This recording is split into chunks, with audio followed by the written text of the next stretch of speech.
This is Islamabad, Pakistan, the capital of a country that, at first glance, looks like just another piece of South Asia. But here's what almost nobody knows. Beneath your feet lies a mineral jackpot worth over $8 trillion. Yes, trillion with a T.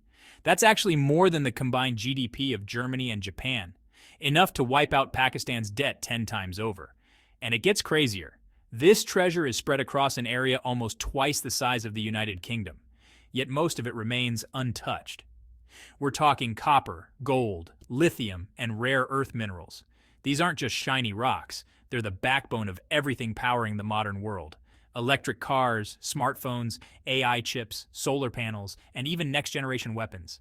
In today's race toward green energy and digital warfare, these minerals are worth more than oil. And Pakistan, it's sitting on one of the biggest reserves on Earth. Why have global investors, tech giants, and mining powerhouses stayed away? And what happens now, when the world is running out of patience and resources? For decades, Pakistan's leaders have gone to global forums, investor summits, and diplomatic tables with the same pitch. Come explore our mineral wealth. On paper, it sounds like a dream. Huge deposits, eager for foreign capital. But in reality, almost nothing changes. Investment trickles in. Projects stall. Mega deals collapse before the ink even dries. Here's the twist.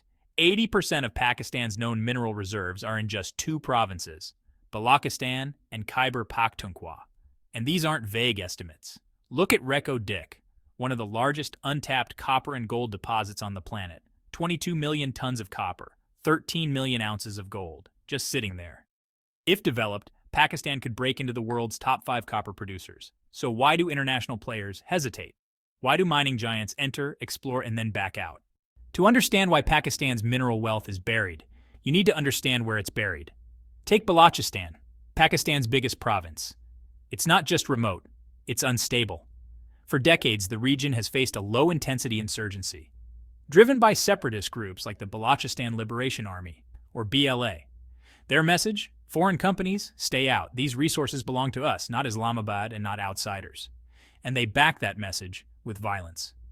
In February 2025 alone, there were 54 terror incidents. 53 of them happened in Balochistan and Khyber Pakhtunkhwa. Targets included road crews, telecom towers, power lines, but especially foreign-backed projects. Chinese engineers attacked, construction convoys bombed, copper trucks hijacked. For mining companies, this isn't just inconvenient, it's deadly. Every dollar invested becomes a gamble, not just on profit, but on human life. Security isn't a side issue, it's the issue. Investors won't pour billions into mines they can't even access safely. It's the classic resource curse, where regions rich in natural wealth become hotspots for conflict and chaos. Yes, the minerals are there, but getting to them? That's a road paved with risk, resistance, and blood. Even if you solved the security nightmare, you'd hit another wall. Because mining isn't just about digging, it's about delivering. And Pakistan's infrastructure simply isn't ready for it. Start with power. Mining is one of the most energy-hungry industries in the world, but Pakistan's power grid? Unreliable, underfunded, and uneven. 40% of rural areas, including mineral-rich zones, don't have consistent electricity. That means mining firms have to import generators, diesel, or build mini power plants before they even start operations. Okay, suppose you've got power. Now you need to move tons of ore from remote mountains to international ports. Good luck. Roads are often unpaved, crumbling, or blocked by landslides. Even main highways face armed checkpoints, toll extortion, and criminal gangs. Truckers deal with ransom threats. Delays stretch into weeks. And for companies, time is money, especially when you're hauling copper and gold worth millions. Take Barrick Gold, one of the few global firms still operating in Pakistan. Even they admit the hard truth, over $1 billion a year in security and logistics costs, before any real profit.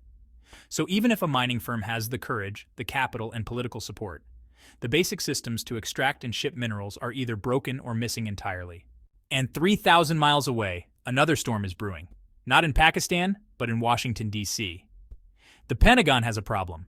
America is dangerously dependent on China for critical minerals. From smartphones to fighter jets, electric cars to AI chips, they all rely on the same core ingredients. And right now, China controls the supply chain. The U.S. strategic stockpile? It holds just 3 months' worth of key minerals. That's not a safety net, it's a countdown clock. And then there's lithium, the backbone of batteries. As EV adoption surges, demand for lithium has tripled in just 5 years. But the US doesn't produce nearly enough, not even to cover military needs, let alone civilian demand. So naturally, Washington's eyes turn to Pakistan and its $8 trillion mineral treasure. In 2025, the US sends a technical delegation to Islamabad. They visit Reko Diq, examine seismic surveys, and meet Pakistani officials. What they find blows them away: 22 million tons of copper, 13 million ounces of gold, and lithium, still largely unexplored but potentially massive. Washington is interested, but here's the catch. Pakistan isn't desperate for a fire sale. Islamabad wants high-value partnerships, not quick deals. The US, on the other hand, wants secure access at low cost and low risk. Talks stall, because in the world of critical minerals, there are no bargains. When talks freeze in Washington, pressure follows fast. In a surprise move, President Trump slaps a 29% punitive tariff on Pakistani exports. Officially, the reason cited is Pakistan's $3 billion trade surplus with the US. But behind closed doors? This isn't about mangoes or textiles, it's about minerals. Pakistan is already under pressure: $130 billion in foreign debt, shrinking reserves, and no room for a trade war. So Islamabad makes a bold counteroffer: a 30% stake in Reko Diq, in exchange for tariff relief and US cooperation. The deal includes perks, joint development rights, fast-track mining licenses, tax breaks, and security assistance for American staff. It's a Hail Mary move, and Washington seriously considers it. But even with a deal on paper, one thing remains. The risks are sky high. The Baluchistan insurgency hasn't vanished. Attacks still happen almost every week. And investors know if your drilling site needs an army to survive, that's not a business. It's a battlefield. So even though the deal looks great on paper, US firms hesitate.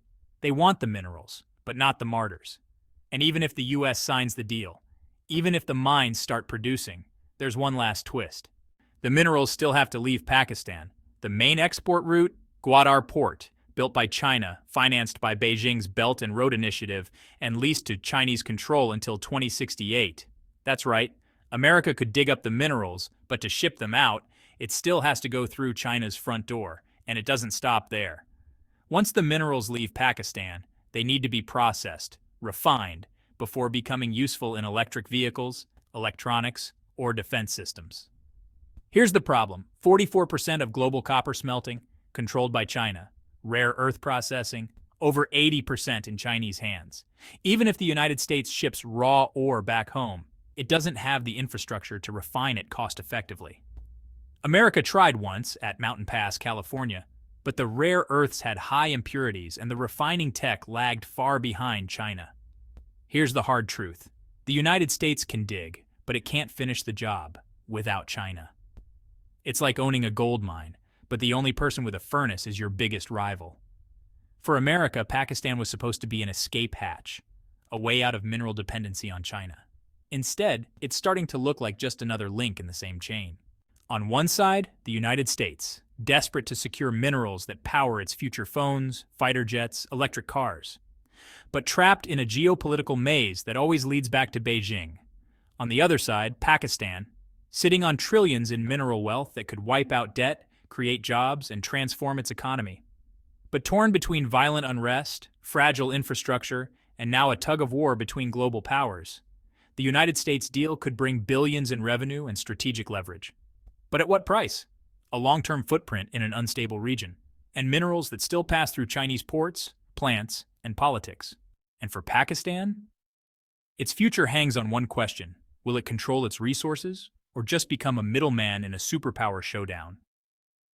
So is this the dawn of a new economic chapter for Pakistan, or just another global power play disguised as a mining boom?